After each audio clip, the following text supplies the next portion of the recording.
நாகராஜ் சித்தா அனைத்து சொந்தங்களுக்கும் காலை வணக்கம்.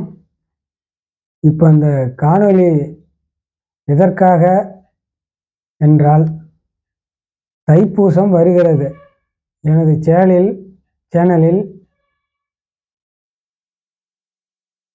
சேனலில் நாகராஜ் சித்தா சேனலில் முருகன் வீடியோஸ் அதிகமாக வருகிறதால், நான் ஒரு முருக பக்தன் என்பதாலும் முருகனை பற்றி உங்களோடு பேச இருக்கிறேன். அதற்கு எனக்கு தெரிந்தவரை அதாவது தைப்பூசம் நான் அறிந்தவரை என் குருக்கள் எனக்கு கற்பித்தவரை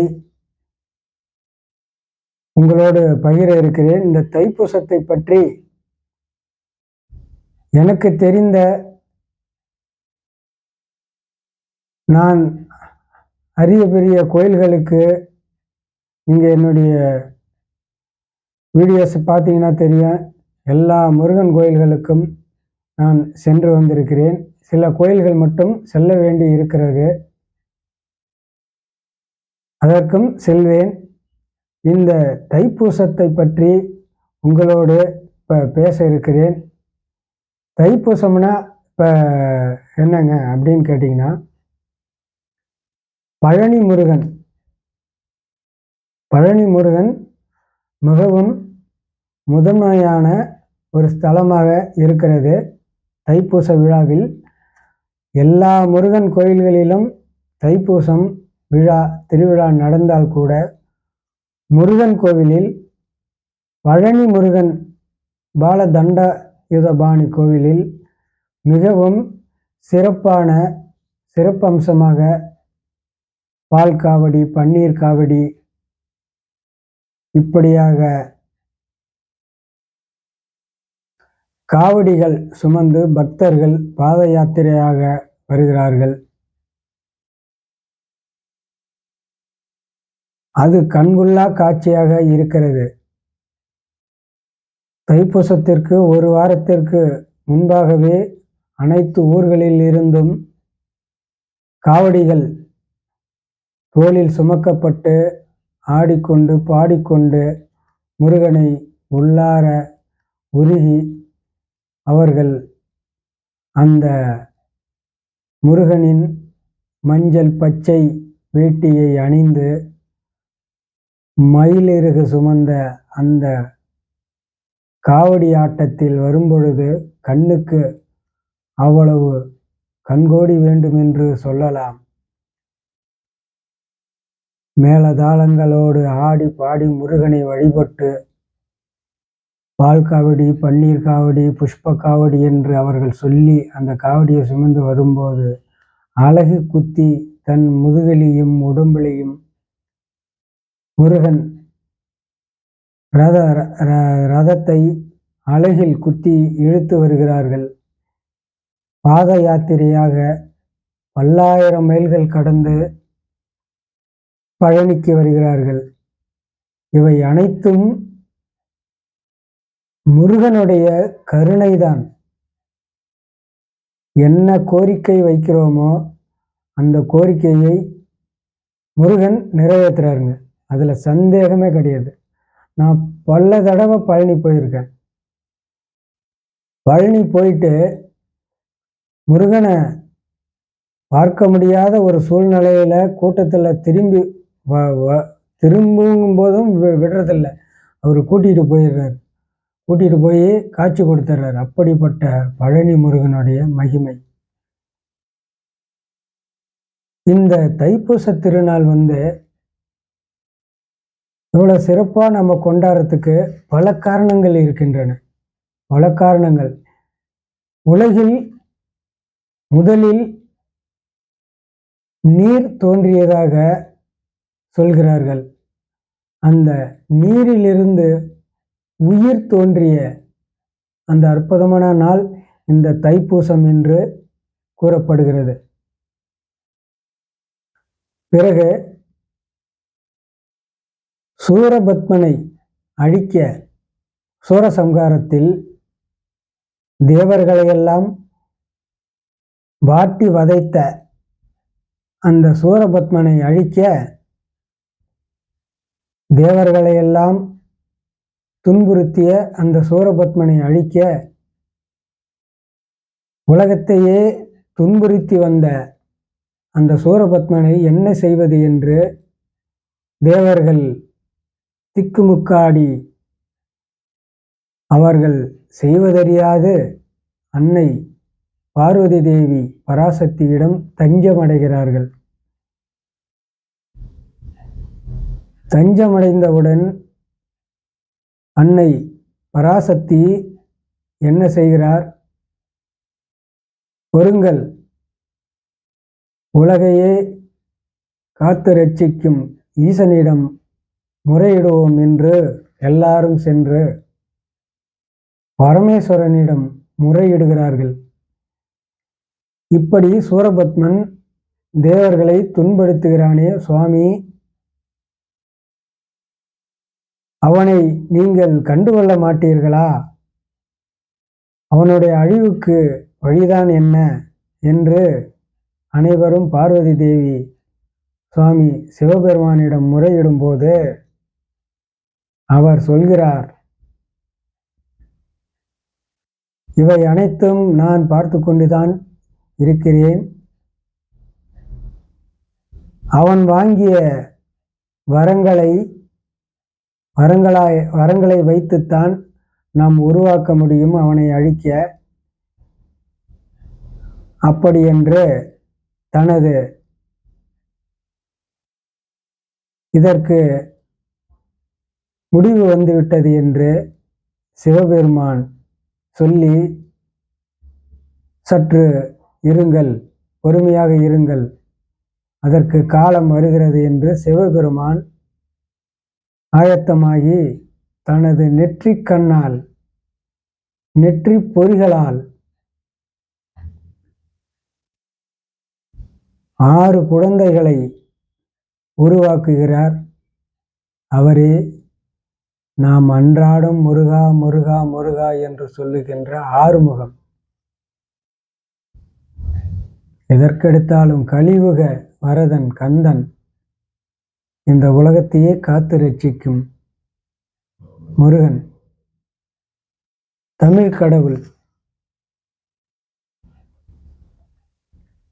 அவர் அற்புதமான நம்மளை எல்லாம் காத்து ரட்சிக்கக்கூடிய முருகனை உருவாக்குகிறார். பிறகு அவருக்கு ஆயுதங்களை வழங்க வேண்டும் இல்லையா? சூரபத்மனை அழிக்க அந்த ஆயுதத்தை அன்னை கேட்கிறார். சூரபத்மனை அழிக்க பையனுக்கு ஆயுதம் வேண்டும் அப்படின்னு என்று கேட்கும்போது அன்னை பராசக்தி முருகனுக்கு தன்னுடைய ஒட்டுமொத்த சக்தியை, தனது சர்வ சக்தியையும் வல்லமையையும் ஒன்று திரட்டி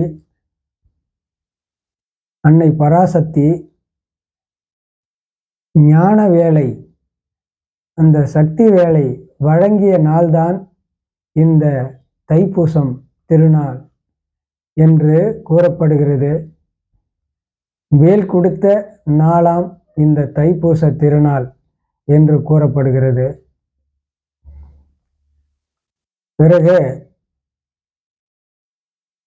பிறகுதான் இந்த தைப்பூச திருநாளில் தான் வள்ளி அம்மை மனம் முடித்த முருகனை மனம் முடித்த நாள் என்று தைப்பூசம் கூறப்படுகிறது. உலகத்துக்கு முருகனின் புகழை பரப்பிய வள்ளி பிராட்டியார் வள்ளி திருமணம் நடந்த நாள் இந்த தைப்பூசமாக கருதப்படுகிறது. பிறகு தைப்பூசம் என்பது சூரபத்மனின் குருவாக இடும்பர் ஒரு காலத்தில் இருந்தார். இடும்பன் சூரபத்மனுக்கு அனைத்து வித்தைகளையும் கற்றுக் கொடுக்கிறான். சூரபத்மன் தனது குருவாகிய இடும்பரிடம் சர்வ வித்தைகளையும் பயின்று அவனையே ஒரு மதிக்காத வண்ணமாக இருக்கும் பொழுது இடும்பருக்கு இது பிடிக்கவில்லை. சூரபத்மனின் செயல் பிடிக்காததால் அவனை புறக்கணித்துவிட்டு பிறகு அகத்தியரை நாடி வருகிறார். விவரத்தை சொல்லும்போது,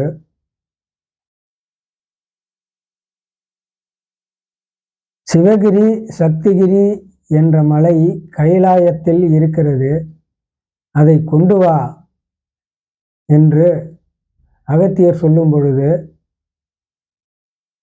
இடும்பர் கைலாயத்திற்கு செல்கிறார்.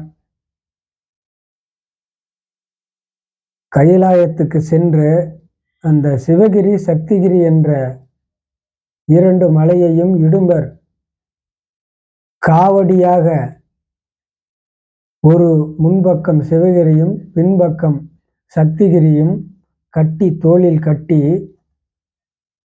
காவடியாக அதை எடுத்து வருகிறார். சிவகிரி மலை சக்திகிரி மலையாக தூக்கி கொண்டு வருகிறார். தூக்கி கொண்டு வரும்பொழுது வழித்தடங்களை தூக்கி கொண்டு வரும் பொழுது அவருடைய காலடி வழித்தடங்களை அழித்து கொண்டே வருகிறது. பிறகு சில தூரம் வந்தவுடனேயே எங்கு வந்தோம் என்று இடும்பருக்கு புரியவில்லை. திரும்பி பார்க்கும்போது வழித்தடங்களும் தெரியவில்லை. இவை அனைத்துமே முருகப்பெருமான் பார்த்து கொண்டு இருக்கிறார். பிறகு ஒரு மன்னர் வேடத்தில், அரச வேடத்தில் முருகன் குதிரையில் எதிரா போல் வருகிறார். வந்து, என்னப்பா ஏன் பிரமிக்கிறாய் என்று இடும்பரை கேட்க,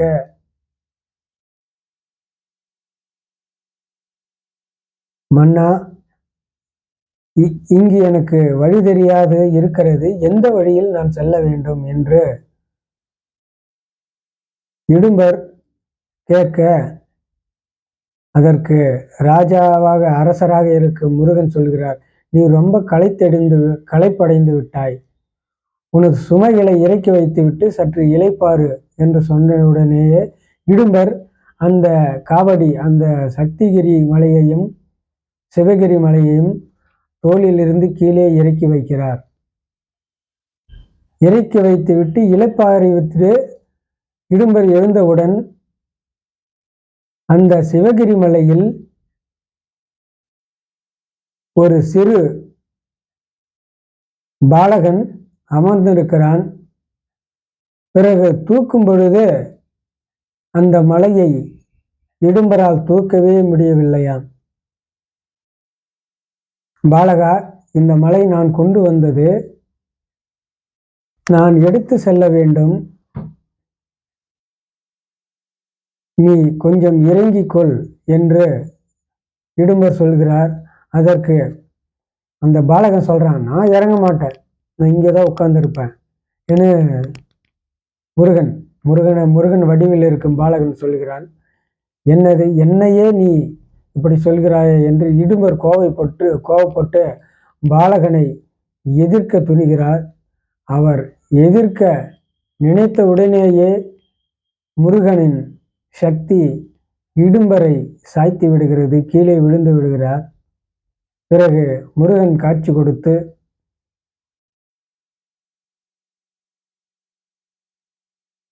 கொடுக்கிறார். இடும்பன் எழுந்து, அகத்தியரும் அங்கே வருகிறார். வந்து, சுவாமி என்ன இப்படி என்று கேட்க, இது ஒரு சிறு விளையாட்டுத்தான், என்னுடைய விளையாட்டு என்று சொல்ல, அப்பொழுது அகத்தியரிடம் முருகர் சொல்கிறார், இந்த இடும்பன் இந்த சிவகிரியும் சக்திகிரியும் இங்கே இருக்கட்டும், இந்த சிவகிரியில் நான் அருள் பாலிப்பேன், எனக்கு காவலனாக இந்த இடும்பன் எப்பொழுதும் இருக்க வேண்டும் என்று அகத்தியரிடம் சொல்ல இடும்பரும் இதை கேட்டு முருகனை வணங்கிவிட்டு, என்றும் நான் உங்களுக்கு காவல் தெய்வமாக இருப்பேன் என்று இடும்பர் சொல்லும் பொழுது முருகன் சொல்கிறார், உன்னை வணங்கிவிட்டே பக்தர்கள் என்னை வணங்குவார்கள் இடும்பா என்று அருள்பாலிக்கிறார். இடும்பரும் அதற்கு செவிசாய்த்து முருகனை வணங்கி சக்திகிரி மலையில் குடிகொள்கிறார். இதுவே நீங்க பழனி போனீங்கன்னா பார்க்கலாம். பழனி மலை அங்க இருக்கும், அதுல முருகன் இருப்பாரு. அந்த பக்கம் பார்த்தீங்கன்னா பின்னாடி பார்த்தீங்கன்னா இடும்பர் மலை இருக்கும். அது ஒரு 300 படிக்கட்டு 250 படிக்கட்டுன்னு நினைக்கிறேன். அதில் நான் போயிருக்கேன். என்னுடைய வீடியோ இருக்கும் கீழே. அதில் நீங்கள் அந்த மலையில் ஏறி பார்த்தீங்கன்னா இடும்பர் மிகவும் பல பெருசாக வச்சுருப்பாங்க அவருடைய விக்கிரகங்கள். கதாயுதத்தோட இடும்பர் ரொம்ப கம்பீரமாக நின்றுட்டு இருப்பார் மீசையோட. பழனி மலைக்கு பின்னாடி பார்த்தீங்கன்னா ஒரு இடும்பர் மலை இருக்கும். அங்கே போயிட்டு வந்து எல்லாரும் பக்தர்களும் வணங்குவாங்க. அங்கே போக முடியாதவங்க பழனி மலையிலேயே இடும்பர் கோயில் இருக்குது, வணங்கிக்கிட்டு சுவாமி மேலே தண்டாயுதபாணியை தரிசனம் பண்ணுவாங்க. அந்த சக்திகிரியும் சிவகிரியும் அங்கே வைத்த இடமாக தைப்பூச நாள் இருக்கிறது. தைப்பூசத்துக்கு இது ஒரு சிறப்பான நாள். அனைத்து முருகன் கோயில்களிலும் இந்த தைப்பூச திருவிழா மிகவும் விமர்சையாக நடக்கிறது. இந்த முருகன் என்னுடைய அனுபவத்தில் முருகன் எதை கேட்டாலும் கொடுப்பாருங்க. எப்பேற்பட்ட வரத்தையும் கொடுக்கக்கூடியவர் முருகன். அதனால தான் இந்த தைப்பூச திருநாள் மிகவும் சிறப்பான நாளாக இருக்கிறது. இந்த தை மாதம் பூச நட்சத்திரத்தில் பௌர்ணமியில் ஒன்று சேர்ந்து வருகிறதால் இதற்கு தைப்பூசம் என்று பெயர் இருப்பதாக கூறுகிறார்கள்.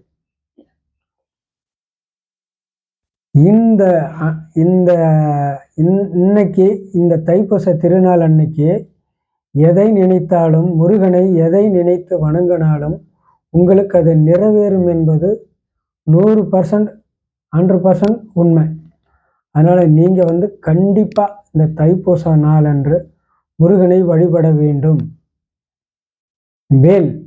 வேல்மாறல் படிங்கள், திருப்புகழ் படிங்கள், முத்தை தரு பத்தி திருநகை என்று அருணகிரிநாதர் அந்த முத்தை தரு பத்தி திருநகை அந்த முருகனை பார்த்து பாடும் பொழுது முத்துக்களாக பொழிகின்ற அவருடைய சிரிப்பை பற்றி வர்ணிக்கிறார் அருணகிரிநாதர்.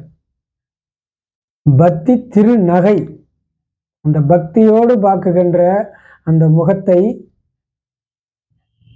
நகைத்து சிரித்து முருகன் பார்க்கிறாராம் அருணகிரிநாதருக்கு. வேலில் பேச முடியாத அருணகிரியை நாவை நீட்டச் சொல்லி ஆவென்று ஓம் என்று எழுதுகிறார் நாக்கில். பஞ்சாட்சர மந்திரத்தை ஓம் என்று பிரணவ மந்திரத்தை அங்கே எழுதும் பொழுது அவருக்கு முத்தாக தமிழ் சொற்கள் அப்படியே கொப்பளிக்கிறது, அருவியாக கொட்டுகிறது அருணகிரிநாதருக்கு.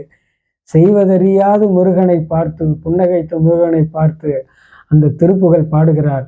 முத்தை தரு பத்தி திருநகை அப்படி என்று பாடும் பொழுது அந்த திருப்புகழை நீங்கள் படியுங்கள் அந்த தை திருநாள் அன்று. மதனிகனிலே பிறந்து மதலை எனவே திருப்புகழ், அனைத்து திருப்புகளையும் நீங்கள் படிக்கலாம். ஏதோ ஒரு திருப்புகழை படிக்கலாம். கந்த சஷ்டி கவசம் படிக்கலாம். அந்த தை திருநாள் அன்று காலையில் எழுந்து சுத்தமாக குளித்துவிட்டு வீடுகளை கிளீன் பண்ணி சுத்தமாக குளித்துவிட்டு அருகில் இருக்கும் முருகன் கோவிலுக்கு நீங்கள் சென்று மனதார முருகனை வழிபட வேண்டும். ஏதோ ஒரு அபிஷேக பொருட்களை முருகனுக்கு வாங்கி கொண்டு கொடுங்கள். ரொம்ப சிறப்பு. மனமுருகி வேல்மாறல், கந்தர் அலங்காரம், கந்தர் அனுபூதி, கந்த சஷ்டி கவசம் திருப்புகள் இப்படியாக முருகனை பற்றிய கந்தபுராணம் கூட படிக்கலாம். அன்று முருகன் கோவிலில் போய் மனமுருகி அமர்ந்து முருகனை தியானம் பண்ணுங்கள். முருகனை உள்ளார நினையுங்கள். உங்களுக்கு முடிந்தால் 6 படைக்கு ஏதோ ஒரு படை வீடுக்கு நீங்கள் செல்லலாம். பழனி ரொம்பவும் அற்புதமான ஸ்தலம். பார்த்தீங்கன்னா படையெடுத்து போகிறாங்க பழனி. இப்போ இன்று கூட மேளதாளங்களோடு காவடி முழங்க விடிய விடிய அல்லும் பகலுமாக குமிகிறார்கள் பழனி மலையில். ஏன்னா பழனிமலை சிறப்பு. அந்த நடக்க முடியாமல் அப்படியே காலெல்லாம் அப்படியே வருவாங்க. அந்த வழியோடு அந்த முருகனை காவடி சுமந்து வரும்போது அதற்கு 100% முருகன் அருள் பாலிக்கிறார்.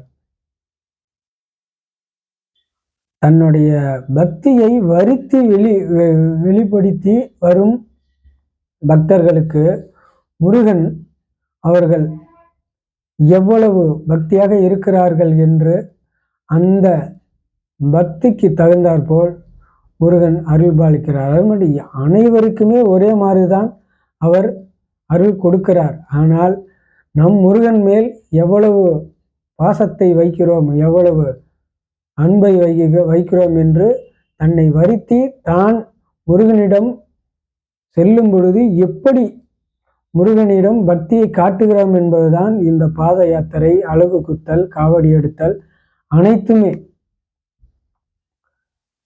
உங்களுக்கு என்ன வரம் வேணும் சொல்லுங்க, எல்லா வரமும் கொடுக்கிறார். ஞானத்தை கொடுக்கக்கூடிய அனைத்து குழந்தை வரமாக ஞானமே ஞானத்தை கொடுக்கக்கூடிய ஸ்தலமாக பழனி. அனைத்து குழந்தை இல்லாத பேர் கல்யாணமாக எல்லா வரங்களையும் கொடுக்கிறார் பழனி முருகன். அதே போல திருப்பரங்குன்றம் திருமணமாகாதவர்களுக்கு வெற்றியை அருளக்கூடிய, எதிரி பயத்தை விளக்கக்கூடிய ஸ்தலமாக திருச்செந்தூர் முருகன். இப்படியாக அனைத்து முருகன் கோயில்களிலும் அந்த தைப்பூச திருநாள் வெகு விமர்சையாக நடக்கிறது. ஏதோ ஒரு கோயிலுக்கு நீங்கள் தைப்பூச திருநாள் அன்று செல்லுங்கள். செல்லும் பொழுது புஷ்பம், பூ, பால், அபிஷேக பொருட்களை வாங்கி கொண்டு கொடுத்து சுவாமியை மனதார தியானம் செய்யுங்கள். கேட்டதை கேட்டபடி கொடுப்பான் கந்தன். நீங்க சரவணபவா சரவணபவா என்று மந்திரங்கள் ஓதலாம். அப்படி வேல்மாறல் இப்படி இதெல்லாம் தெரியாதவர்கள் கந்த சஷ்டி கவசம் படிக்கலாம். சஷ்டியை நோக்க சரவண பவனார் சிஸ்டருங்கொதவன் செங்கதிர் வேலன் பாதமரண்டில் பன்மணி சதங்கை கீதம் பாட கிண்கிணியாட மையில் நடஞ்செய்யும் மயில் வாகனன கையில் வேலனை காக்கவே வந்து வர வர வேலாயுதனார் வருக வருக மயில்வேலன் வருக இந்திர முதலா வெந்திசை போற்ற மந்திர வடிவேல் வருக வருக வாசவன் மருகா வருக வருக நேசக்கூரமகள் நினைவேன் வருக ஆறுமுகம் படைத்த ஐயா வருக எம்மையாளின் விளையன் கையில். அந்த கந்த சஷ்டி கவசத்தை படிச்சாவே போதுங்க, உங்ககிட்ட இருக்க பிரச்சனை எல்லாம் விலகிடும்.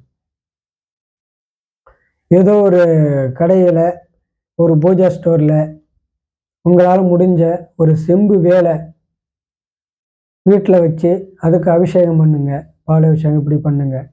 இப்படி முருகனையே உருவாக அன்று ஒரு நாள் மட்டும் உணவு அருந்தாமல் இருப்பவர்கள் இருக்கலாம், தண்ணீர் குடிக்கலாம். அப்படிதான் இருக்க வேண்டும் என்பதும் அவர் தன்னையை ரொம்பவும் வருத்த வேண்டாம். ஒருவேளை சாப்பாடு சாப்பிட்டுட்டு முருகனை மனதார நினைத்து இருக்கும்போது கோரிக்கையை மனதுக்குள்ளே முருகனிடம் வைக்க வேண்டும்.